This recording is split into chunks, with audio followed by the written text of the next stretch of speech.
ఎన్నో ఏళ్లుగా కాంట్రాక్ట్ పద్ధతిలో స్టాఫ్ నర్సులుగా పనిచేస్తున్న తమకు నష్టం కలిగించే జీవో నెంబర్ 115ను తక్షణమే రద్దు చేయాలని ఆంధ్రప్రదేశ్ నర్స్ స్ట్రగుల్ కమిటీ నాయకులు డిమాండ్ చేశారు. పార్వతీపురం మన్యం జిల్లా కేంద్ర ఆసుపత్రి వద్ద ధర్నా నిర్వహించారు. ప్రభుత్వం మొండి వైఖరి వీడకపోతే అత్యవసర సేవలు సైతం నిలిపివేస్తామని హెచ్చరించారు.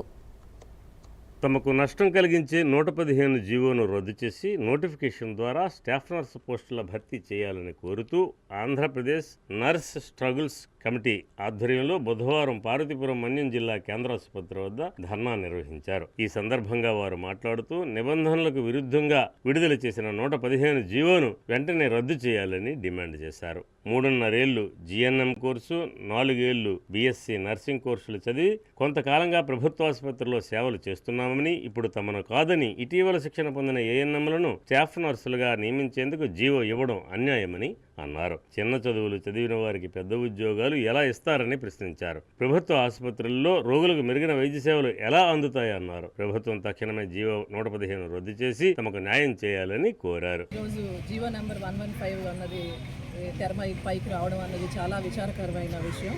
ఎందుకు అంటే ఇప్పుడు స్టాఫ్ నర్స్ ట్రైనింగ్కి వెళ్ళిన పిల్లలు లో సోషియో ఎకనామిక్ స్టేటస్ నుంచి వచ్చిన వాళ్ళు ఏదో కుటుంబాన్ని తీర్చడానికి అంత ఆర్థికంగా వసతులు లేకపోయినా, డబ్బు లేకపోయినా, ఏదో చిన్న చిన్న కుటుంబాల నుంచి వచ్చి 3.5 సంవత్సరాలు అతి కఠినమైన థియరీ అండ్ ప్రాక్టికల్ రెండు కూడా చాలా కష్టమైన 3.5 ఏళ్ళు జిఎన్ఎం ట్రైనింగ్ కానీ, 4.5 ఏళ్ళు అయిన బీఎస్సీ నర్సింగ్ ట్రైనింగ్ కానీ, ఇంకా ఎంఎస్సీ నర్సింగ్ చేసిన వాళ్ళు కూడా ఈ కాంట్రాక్ట్ పద్ధతిలో గత 2011 తర్వాత ప్రభుత్వం పర్మనెంట్ ఉద్యోగాలు అన్నవి స్టాఫ్ నర్సులకి తీయలేదు.